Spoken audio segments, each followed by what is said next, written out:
Good evening, Harvey. How are you? Good evening. I'm great, thanks. You must have had such a tough day at work today. Ah, it's the usual. How about you? Did you have a good day at work? Yeah, it was great. What are you up to this evening? Do you have any plans? I've just finished work, so I was planning on going home. Have you had dinner yet? You must be hungry, right? I've only just finished work, so I haven't eaten anything. I guess I'm pretty hungry, but I'm going to make dinner when I get home anyway, so it's not unmanageable. Well, I'm free tonight. If you like, we could go out and have dinner. Do you remember the place by the station I told you about when we were on our date the other day? Well, I found a new French restaurant nearby. It looks lovely, and I can't wait to try it out. It's a little expensive, but I'd love to go with you. How about we try it out tonight? Sorry, we only just ate out the other day. I don't want you to take this personally, I just don't really like spending a lot of money at restaurants on such a regular basis. I already prepared my dinner last night. I needed to leave it to soak for the night, so I was kind of looking forward to eating it for dinner today. I'm really glad you invited me, but I'll have to decline. Uh-huh. You made something last night, and you're eating it again today? Do you mean that you're going to eat leftovers? No, not leftovers. I prepared some beef last night, and I wanted to let it marinate. It might sound like a long process, but the result is worth it. Oh, really? Do you always make your own dinners? Yeah, I enjoy cooking, so I'm always trying out new recipes.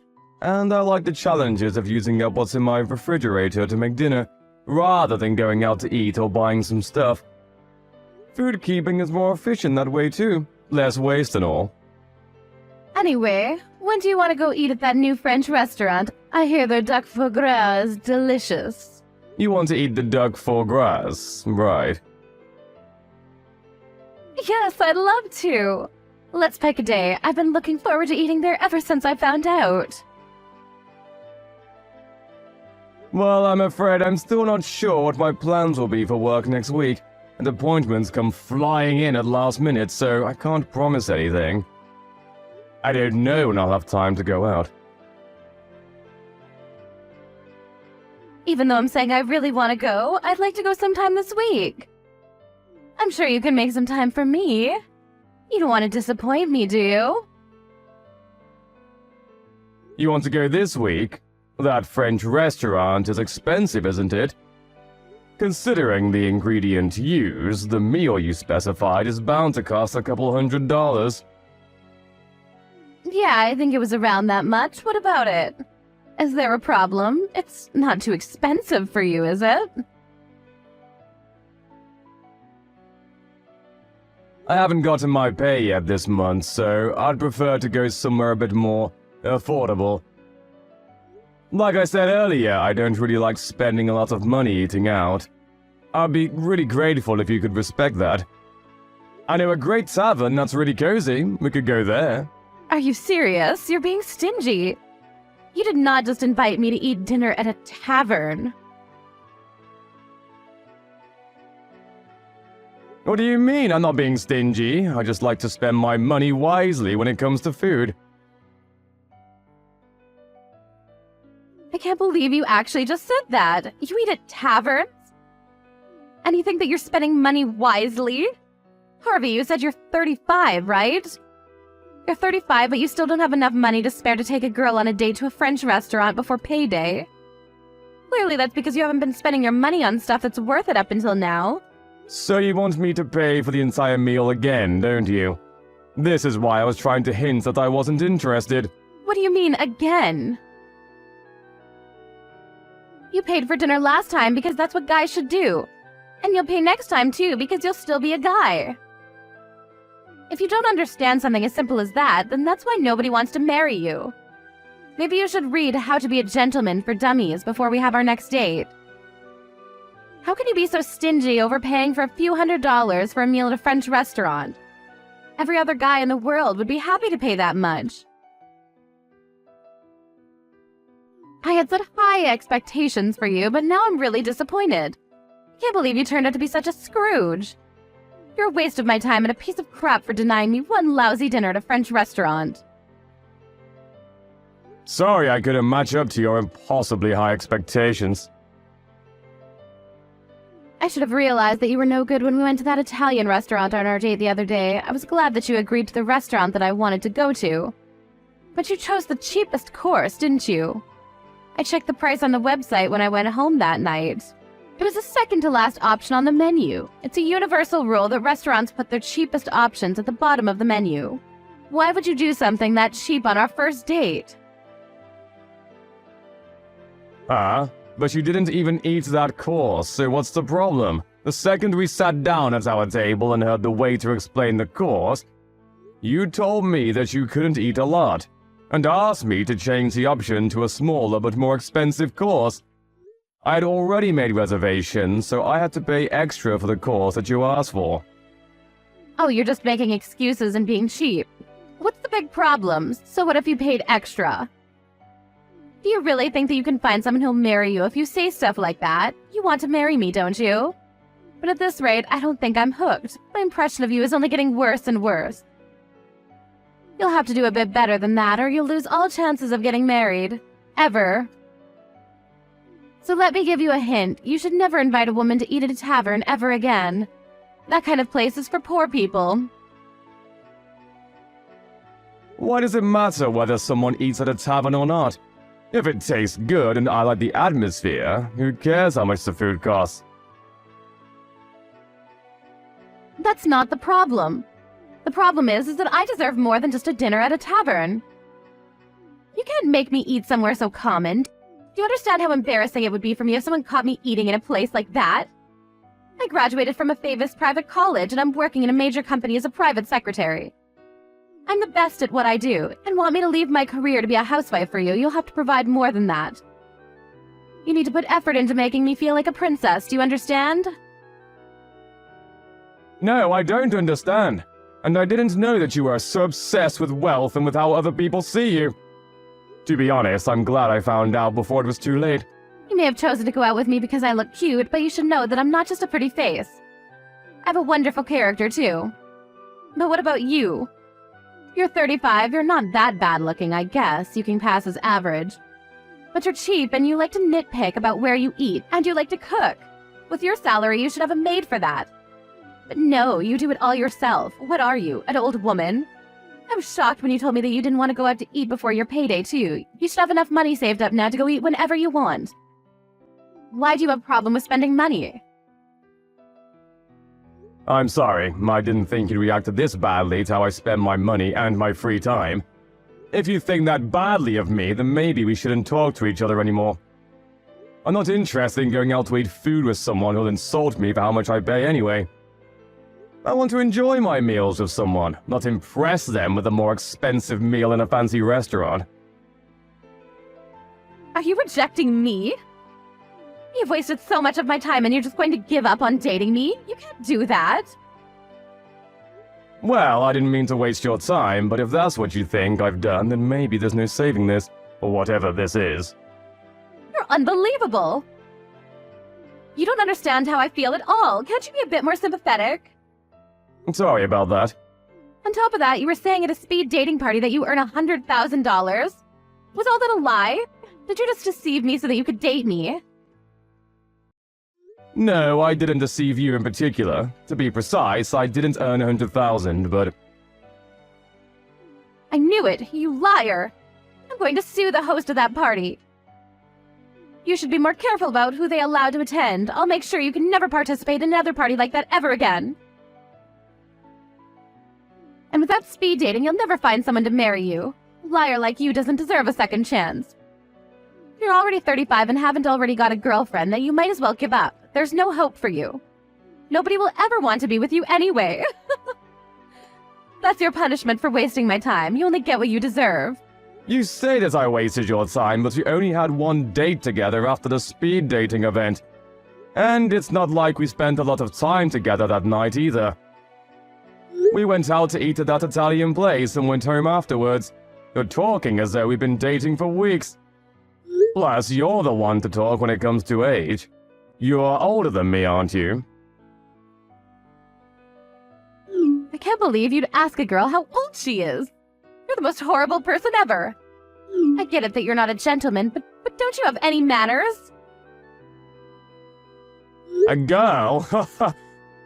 If you think that I'm old, then I think I have the right to argue that you're too old to consider yourself a girl. You said you were working at the Morris Corporation, right? I think you said that you were a private secretary. Yeah, so what? What does that have to do with anything?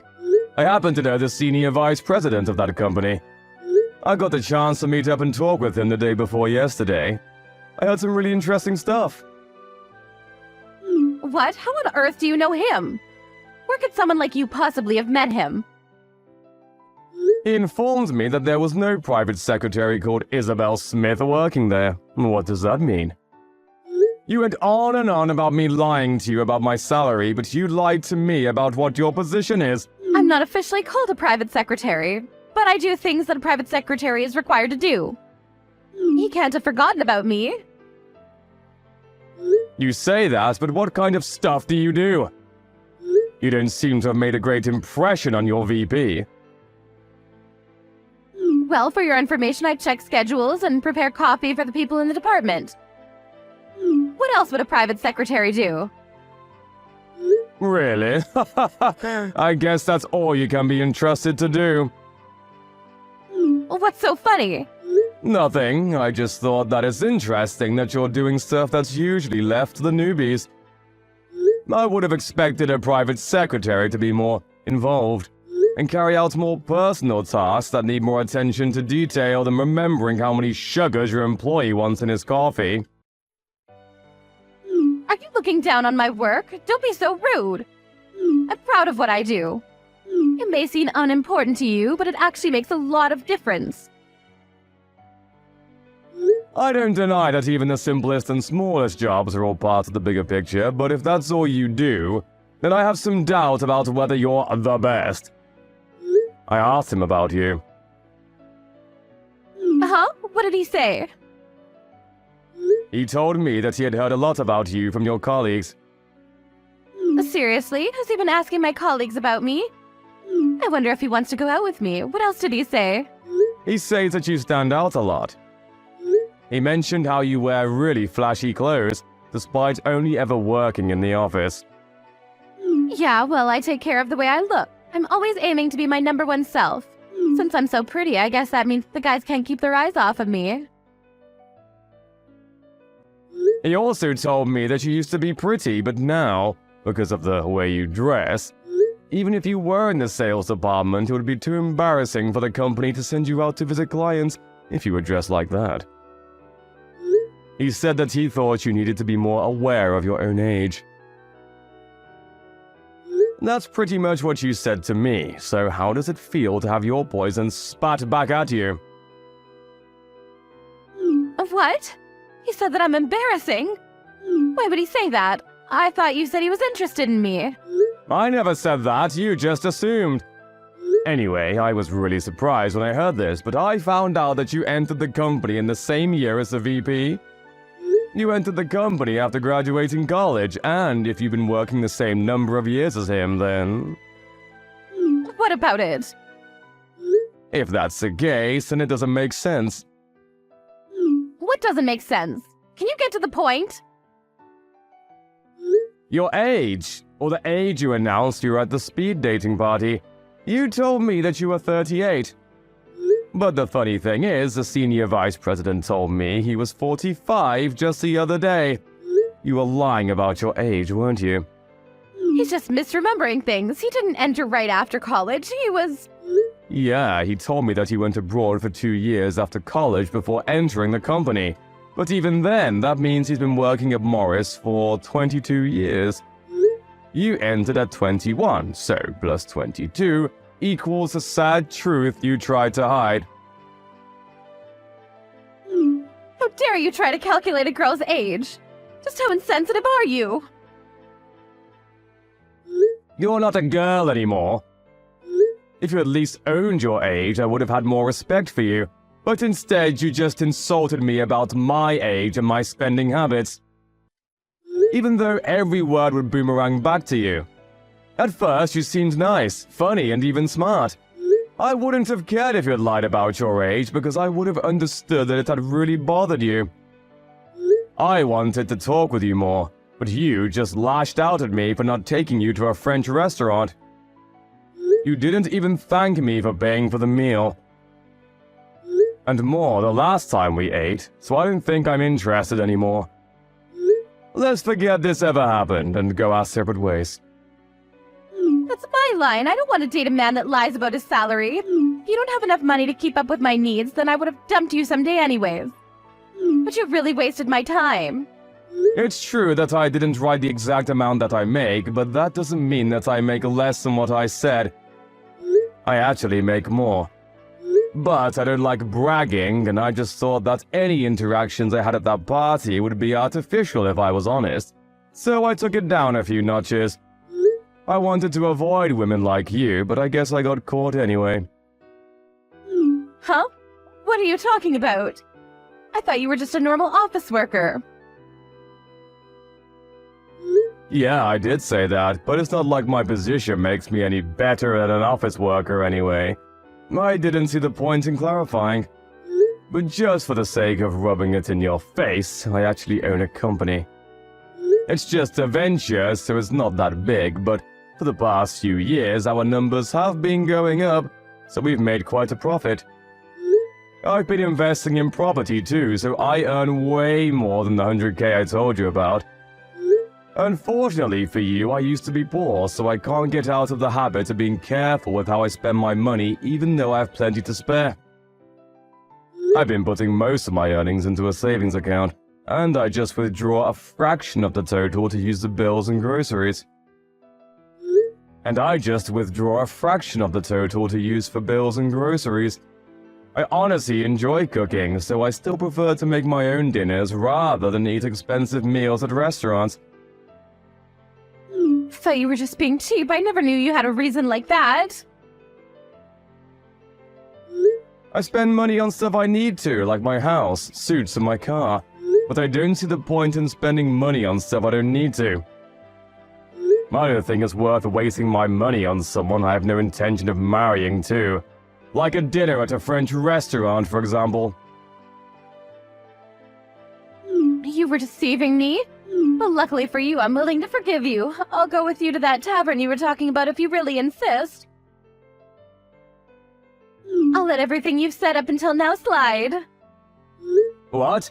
I'm the one that's being forgiven? How merciful of you. And no, I don't insist. In fact, I insist that you never call me ever again. What? Why? I've forgiven you for what you said. I'll let you take me to that place you said you wanted to go. You're only saying all that because now you know that I own a company and make a lot of money. You're the exact type of woman I wanted to avoid at that party. That's why I lied about my salary. You were disgusted by the idea of eating at a tavern because it was beneath you. You only care about status and yourself, not me. I broke up with my girlfriend a few months back and I'd finally regained a positive image of getting married. But I never thought that I would be insulted this much by a woman I only had one date with. I don't think I'll be going to any more speed dating parties. But I think I've done every other participant a favor by telling the host that you were lying about your job and your age. What? You can't be serious. I also warned them that you were verbally abusive and that your behavior was inappropriate for a grown adult. They've assured me that your application will be removed and your name will be put on the blacklist. I hope that this way you won't bother anybody else with the same crap. What are you talking about? Wait a second, please. I've already been kicked out of several other speed dating events. I can't lose any more chances to find someone that will marry me. You can't do this. Please don't leave me. I think we'll be really compatible for each other. Why don't we start over? Start over? There's nothing between us to start over. You ruined things before they had even begun. But I do pity you. I hope that you'll be able to reflect on your actions and find someone who you can respect and treat a lot better than you treated me. First, you'll have to get over yourself, old woman. Thanks to Harvey reporting Isabel to the host of the event, she was banned from participating in any other events with the same matchmakers. The senior vice president's comments about her appearance must have bothered her a lot because she had begun to take more care with her clothes, and the way she acted around her colleagues. She was wearing less vibrant and patterned clothing and had become more and more monotone. Apparently, her existence had become more and more dull and invisible. Seems that she's putting a lot of effort into her online profiles on matching and dating apps, but considering her standards and her personality, it looks like she's having a lot of trouble finding someone who earns $100,000 annually. As for Harvey, he settled down with the next woman he met, who was also fond of cooking, and enjoyed eating out at places that were friendly and comfortable together rather than stiff black-tie restaurants. His business is on the rise, and he's looking forward to when his son or daughter will be born.